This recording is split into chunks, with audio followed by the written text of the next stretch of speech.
Whitney is a personality whose 10 generations have been in the business of sculpting, or rather, the passion of sculpting.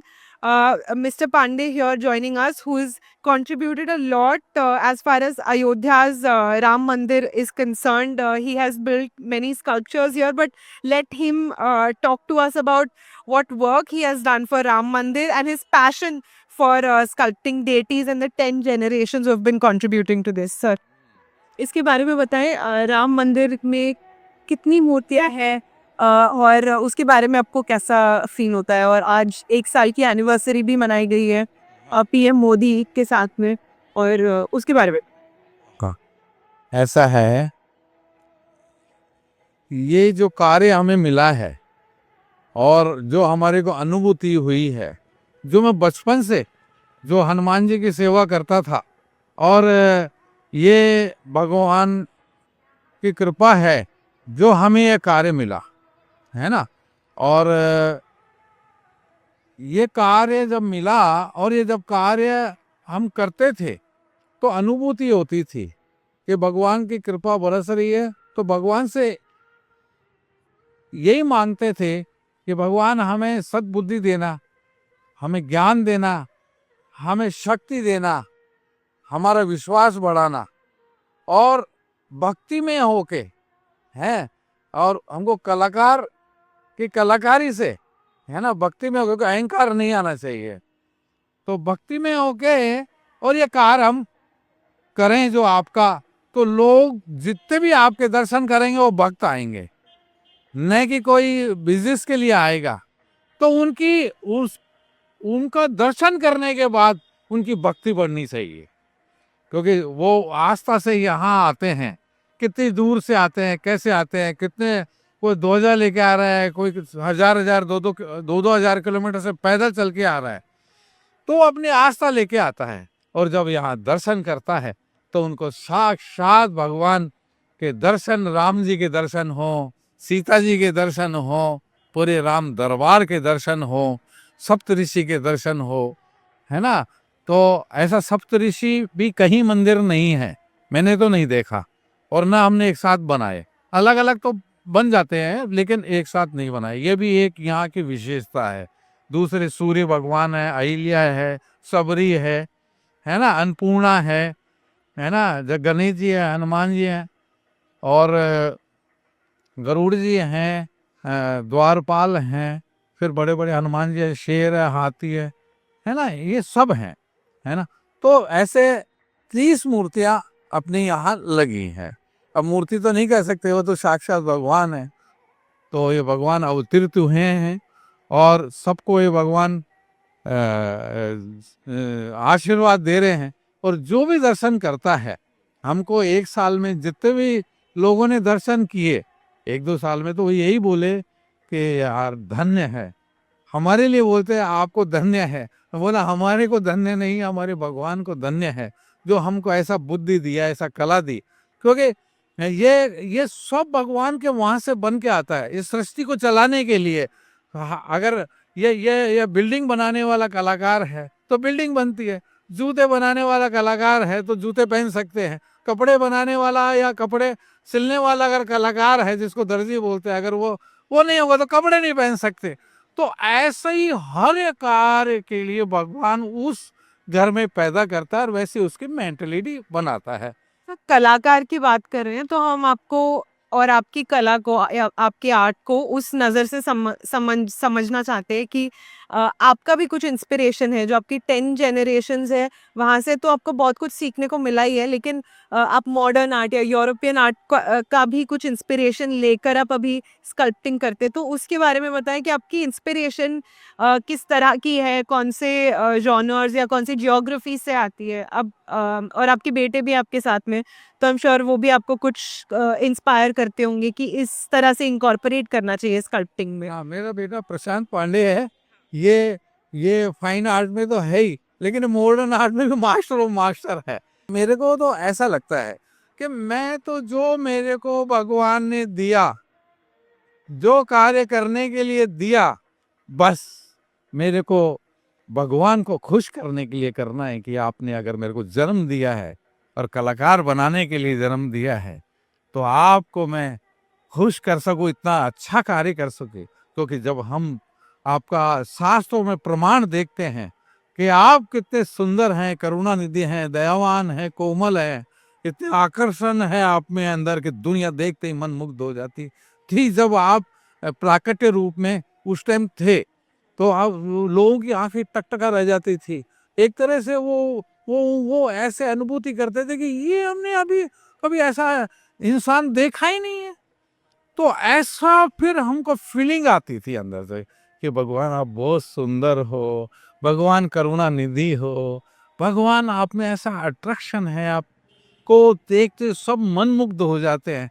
तो ऐसे भगवान हमारी उंगलियों से, हमारे हाथों से, हमारे दिमाग से हैं भक्ति में होके, है ना, ये कार्य पूरा करना, जिससे कि आपने हमें जन्म दिया, आपने हमें शरीर दिया, आपने हमें कार्य दिया, तो ऐसा हम ये कार्य कर सके कि हम बार बार जब जन्म लें, है ना, तो आप भी ये कहें कि अरे वाह मेरे बेटे, क्योंकि आपके पुत्र हैं ना हम, आपके पुत्र हैं। तमेव माता च पिता तमेव, तमेव बंधु च सखा तमेव, कि आप मेरे माता पिता हो, आप मेरे भाई हो, बहन हो, फ्रेंड हो, हैं। तो आप सर एक मेंटोर भी है, एक गुरु भी है, तो आप कई बच्चों को ट्रेन करते हैं कि वो स्कल्पटिंग का आर्ट फॉर्म आगे लेके जा सके, तो उसके बारे में कुछ बताएं, कितने स्टूडेंट्स को आपने ट्रेन किया है और एक करियर या एक एंटरप्रेन्योर या एक बिजनेस के तौर पर आप किस तरह से देखते हैं? हाँ, ये आपने बहुत अच्छा पूछा,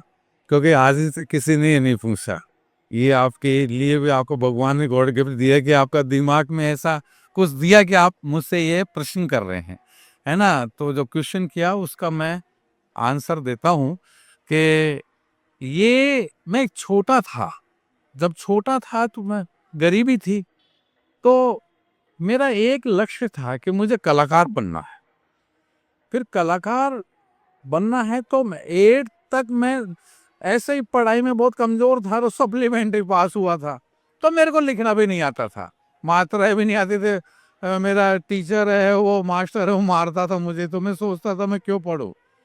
तब मेरे फादर को देखता था कि जब वो पढ़े लिखे नहीं थे, तो वो पूरे वर्ल्ड में के लोग, बड़े बड़े लोग उनके पास आते हैं, तो उस कला के पीछे आते हैं ना।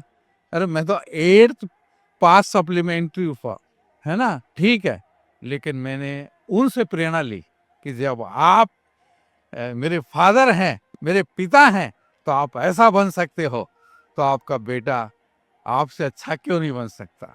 तो उसके लिए मैंने क्या किया, वो तो भगवान की मूर्ति ही बनाते थे, है ना। तो मैं फिर क्ले का भी काम चालू किया, तो मैंने क्ले में भी काम, स्टेचूज वगैरह बनाना सीखा। फिर उसके बाद में जो यूरोपियन आर्ट है, जो रोम में माइकल एंजेलो का आर्ट है, वो मैंने सीखा, जो 40 साल पहले कोई भी नहीं बनाता था। कोई कोई बनाते थे, एक दो पीस बनाते थे, तो मैंने देखा नहीं।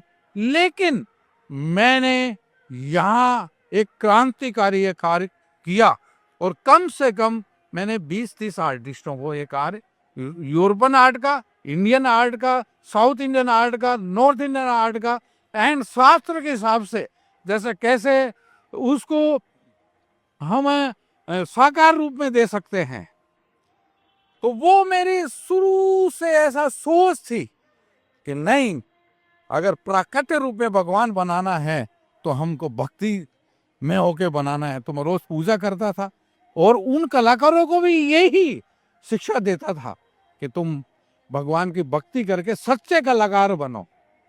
बिजनेस तो अपने आप चलेगा। जब हमारी कोई भी चीज है, कोई भी चीज है, अगर हमारी बहुत सुंदर होगी तो लेने वाले 100 होंगे।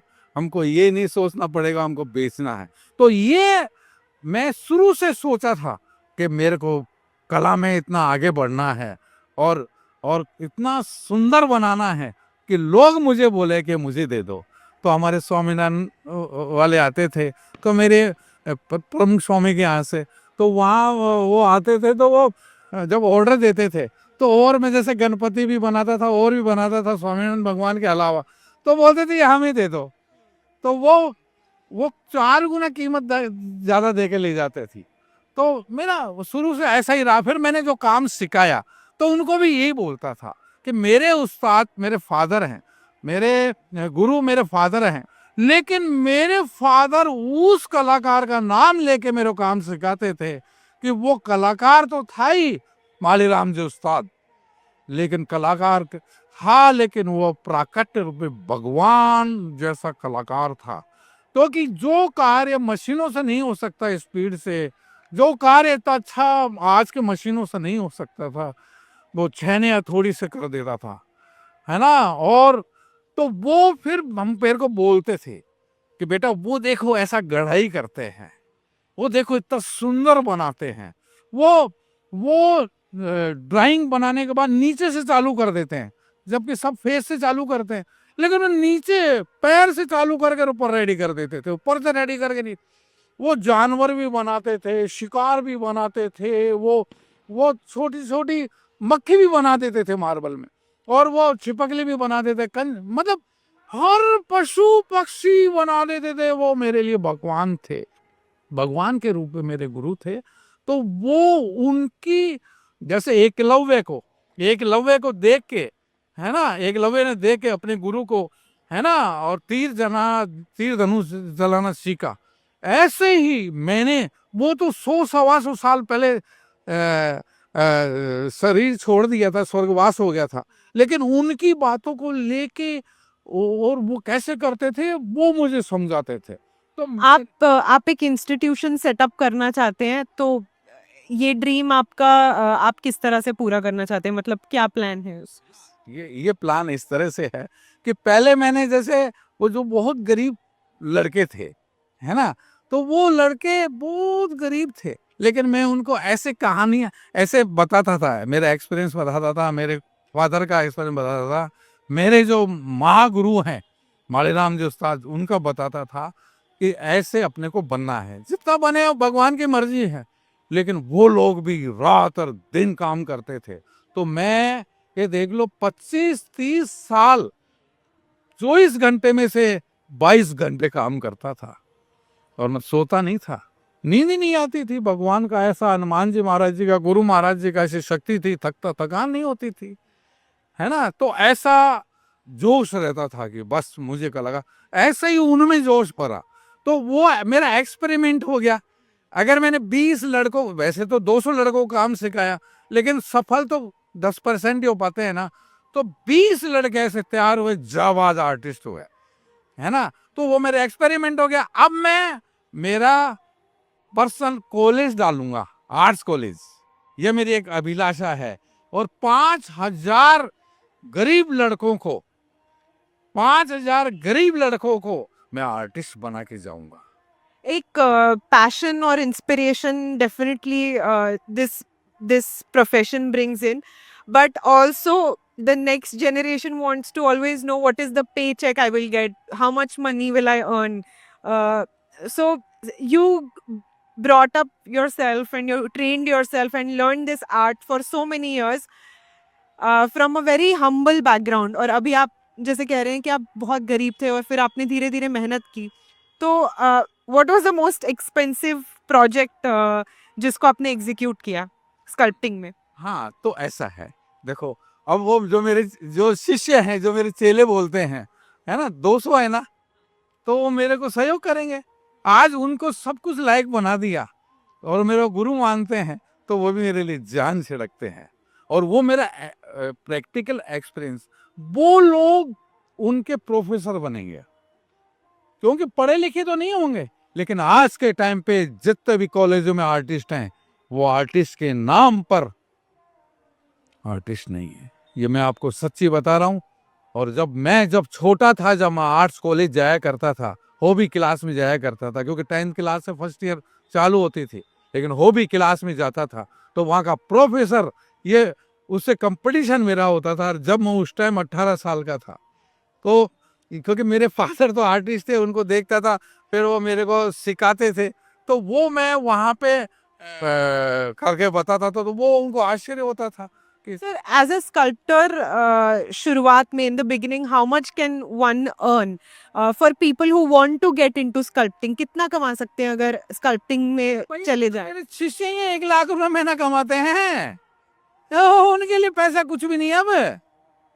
वो गरीब नहीं है कोई भी, क्योंकि ये सब चीज देखिए ना, ये सब चीज देखिए, इसीलिए हम हिंदुस्तान का अन्न खाते हैं और इस भारत माँ के हम कर्जदार हैं। तो हम भारत माँ के लिए भी करके जाएंगे, जैसे हमारे मोदी जी करके जा रहे हैं।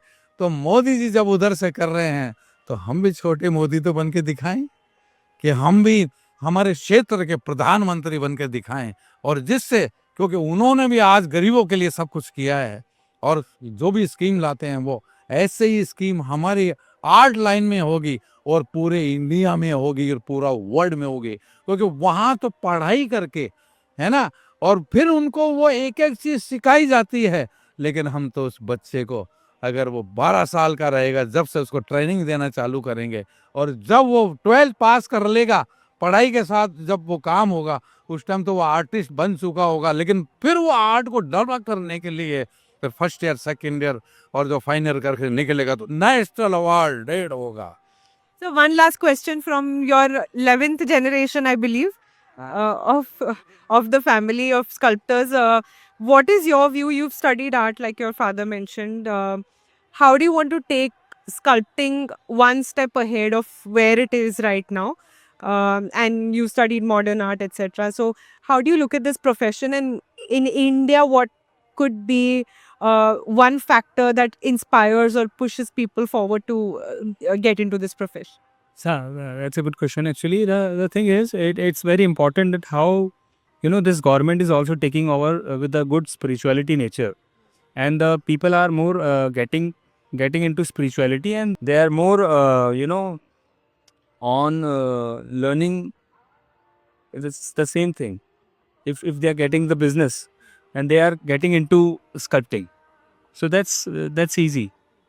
So I think it's a bright future for the artisans and the artist who is going to enroll with more, they can, the new generation is also getting in.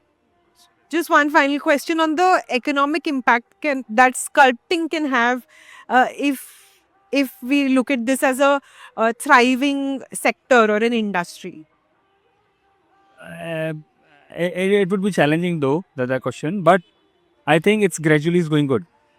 So that's we are on the sound part, so that you can say that now the everything is more on dharma. So I think it's converting better. So if there are many temples are coming out, people are looking for their homes, the small deities. So it's going out well. Okay, thank you very much for speaking to Business TV.